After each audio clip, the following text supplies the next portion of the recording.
Seigneur, nous te chantons et nous te rendons grâce, car malgré nos peines et nos fautes, au milieu de nos peines et de nos fautes, nous savons que tu es un Dieu que l'on ne peut qu'admirer, chanter et aimer en Jésus-Christ. Pour le monde si beau mais si fragile, pour la vie si belle mais si menacée, pour cet immense univers où s'épanouira ton royaume, nous te louons. Pour ce jour qui nous redit la résurrection, pour ton Église qui nous rassemble, nous te louons. Pour ton évangile, pour notre baptême, pour ta volonté de te servir de nous, pour la promesse de ton éternité, nous te louons. Et parce que nous pouvons t'aimer et nous aimer sur la terre, au nom de l'amour du Christ, en paix et avec joie, Seigneur, nous te louons.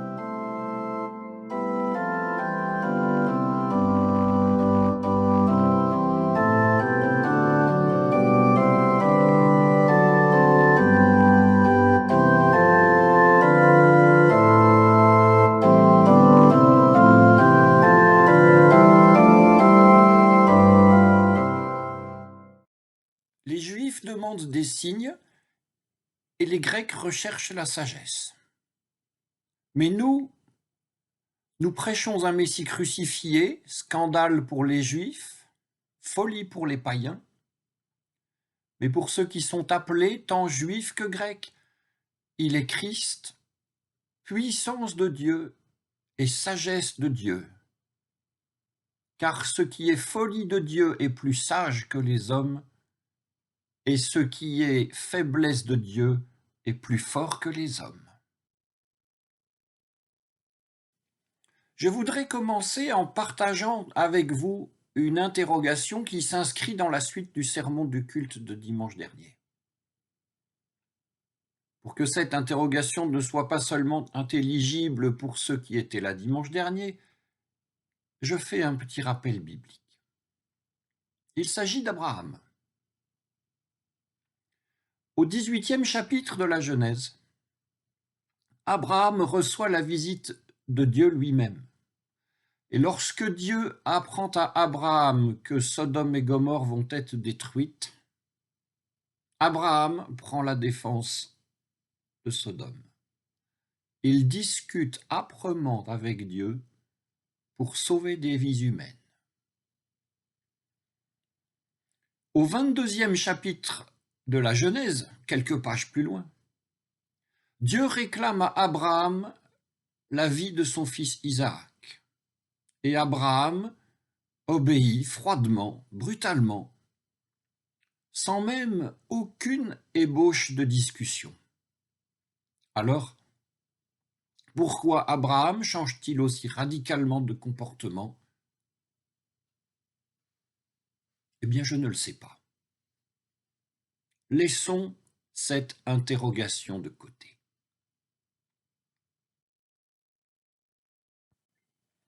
Paul écrivit à l'église de Corinthe. Il avait séjourné à Corinthe de 50 à 52 après Jésus-Christ, si l'on se fie à la chronologie des Actes des Apôtres. 18 mois de prédication fondatrice et d'enseignement oral de Paul, dont nous ne savons rien, si ce n'est que cela avait conduit à la constitution d'une communauté, très probablement à l'image de ce qu'était la ville de Corinthe, soit donc un petit nombre de gens libres et riches, et une énorme majorité de petites gens, pour la plupart esclaves. S'agissant des langues et des cultures d'origine, il devait y avoir là une considérable diversité, communiquant dans une langue grecque très simple.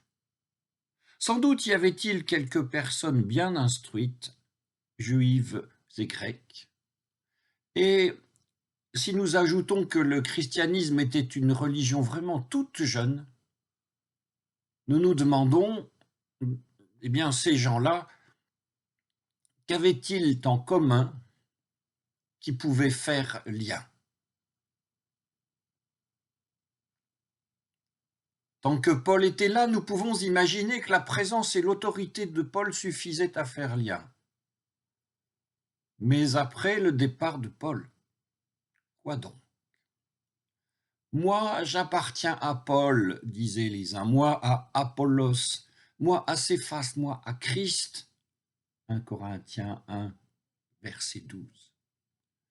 Querelles et divisions s'ensuivent qui vont être l'occasion de plusieurs lettres de Paul, lettres dans lesquelles il pense certainement s'adresser à tous, c'est-à-dire à chacun.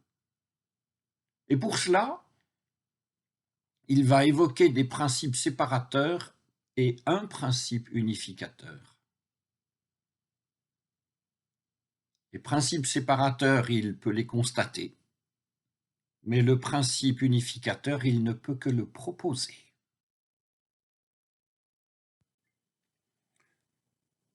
Premier principe séparateur, les Juifs demandent des signes. Ce ne sont certainement pas uniquement les Juifs de la communauté de Corinthe qui sont ici mentionnés. Paul évoque sans doute tous ensemble tous ceux qui demandent ou plutôt exigent pour croire que des actes de puissance aient lieu qui certifient ce que l'on avance. La puissance de Dieu, en effet, ne peut pas rester une affirmation théologique ni une affirmation de foi, elle doit être manifestée, pense-t-on. Cette requête peut évidemment être formulée par toute personne qui aspire à croire. Mais là, Paul en fait une spécificité juive, et pas seulement juive de Corinthe. Car qu'est-ce donc au fond que l'histoire des Juifs, l'histoire du peuple hébreu, celle de l'exil et du retour? Qu'est-ce donc que cette histoire, si ce n'est l'histoire de la toute-puissance de Dieu se manifestant continuellement? Il en est donc qui demande des signes. Deuxième principe séparateur, les Grecs recherchent la sagesse.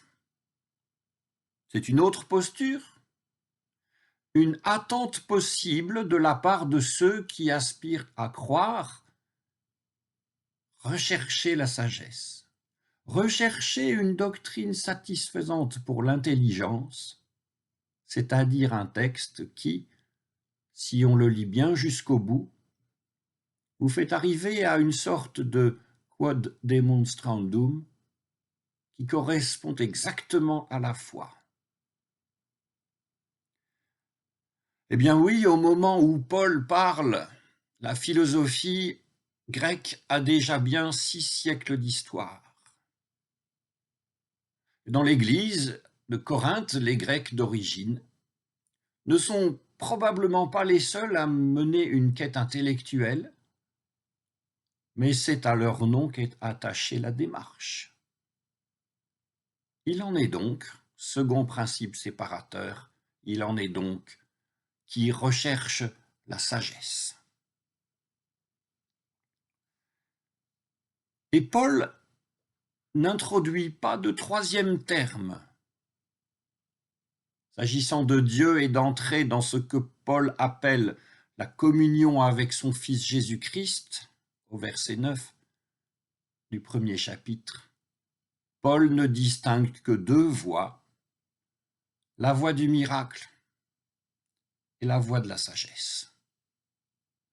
Toutes 2 ont en commun d'être des voies contraignantes, car on ne peut pas nier l'évidence d'un miracle lorsque celui-ci vient d'avoir lieu sous vos yeux, et qu'on ne peut pas non plus nier la véracité du résultat d'une démonstration lorsque celle-ci est parfaitement menée.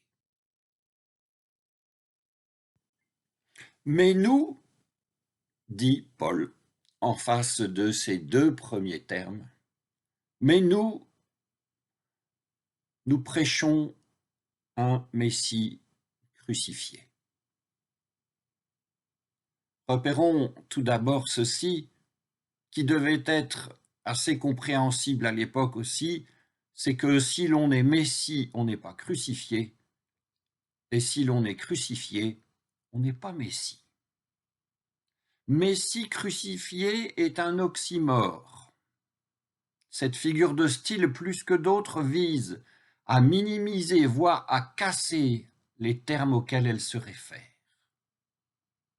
Messie, homme ayant reçu une faveur divine, cela renvoie à la puissance, et crucifié, cela casse cette même puissance.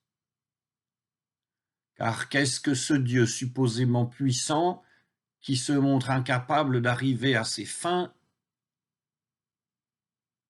Et quelles peuvent être les fins d'ailleurs d'un tel Dieu?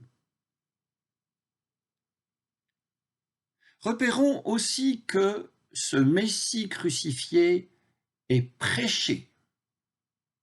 Que signifie donc prêcher? Disons donc d'abord que prêcher n'est pas une démonstration. Positivement, repérons qu'en langue grecque, dans le verbe prêcher, il y a le mot cœur. C'est une étymologie un peu hardie, mais elle nous permet de préciser que, s'il s'agit de prêcher, il s'agit du cœur. Bien sûr, la prédication espère demeurer intelligible, mais elle ne prétend à rien de contraignant. Prêcher, cela espère l'intelligence du cœur, et cela appelle l'adhésion du cœur. C'est un appel, et cela ne peut être rien d'autre qu'un appel. Citons encore Paul, pour ceux qui sont appelés, tant juifs que grecs, il est Christ, puissance de Dieu et sagesse de Dieu. Et voici la suite. Car ce qui est folie de Dieu est plus sage que les hommes, et ce qui est faiblesse de Dieu est plus fort que les hommes. Ces derniers mots et le petit « car » qui les précède relèvent-ils encore du verbe prêcher? Sont-ils un appel? L'appel expliqué, l'appel raisonné est-il encore l'appel?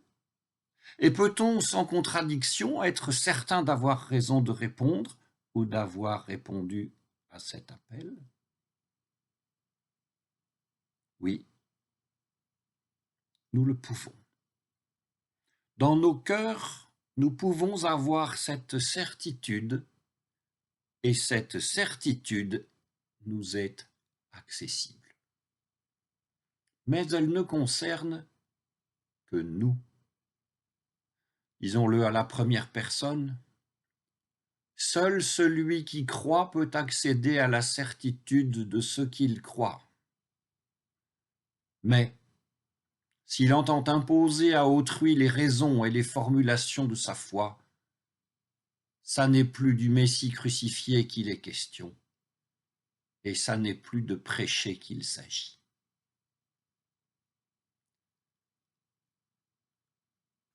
C'est ici que nous pouvons essayer de retrouver Abraham. Nous le retrouvons dans notre méditation en cours, qui est une méditation sur la foi. Dieu parle et Abraham entend. Dieu ordonne et Abraham obéit. Telles sont les voies de Dieu, tel est le chemin d'Abraham. Mais le chemin d'Isaac, son chemin personnel avec Dieu, doit-il passer nécessairement par le chemin d'Abraham? Si Isaac est bien un autre croyant qu'Abraham, le chemin d'Isaac ne peut-il pas être un autre chemin? Toujours est-il qu'Abraham obéit et s'en alla sacrifier son fils. Pourquoi? Pourquoi? Pourquoi? Eh bien, au terme de cette méditation, terme provisoire, nous pouvons estimer qu'Abraham n'avait pas encore pensé que Dieu voulait une réponse personnelle de la part de chaque être humain qu'il appelle personnellement.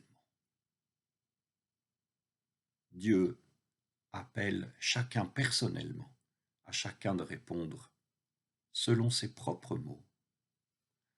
Amen.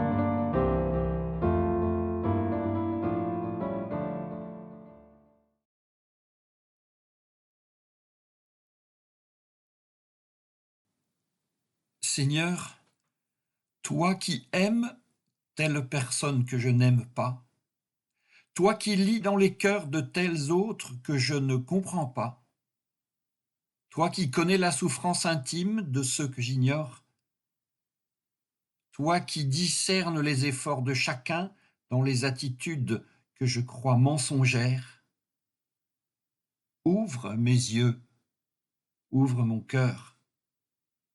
Tu me connais beaucoup mieux que je ne me connais. Tu m'aimes mieux que je ne m'aime, Seigneur. Apprends-moi à aimer de ton amour. Notre Père qui es aux cieux, que ton nom soit sanctifié, que ton règne vienne, que ta volonté soit faite sur la terre comme au ciel. Donne-nous aujourd'hui notre pain de ce jour. Pardonne-nous nos offenses, comme nous pardonnons aussi à ceux qui nous ont offensés. Et ne nous laisse pas entrer en tentation, mais délivre-nous du mal. Car c'est à toi qu'appartiennent le règne, la puissance et la gloire, pour les siècles des siècles. Amen.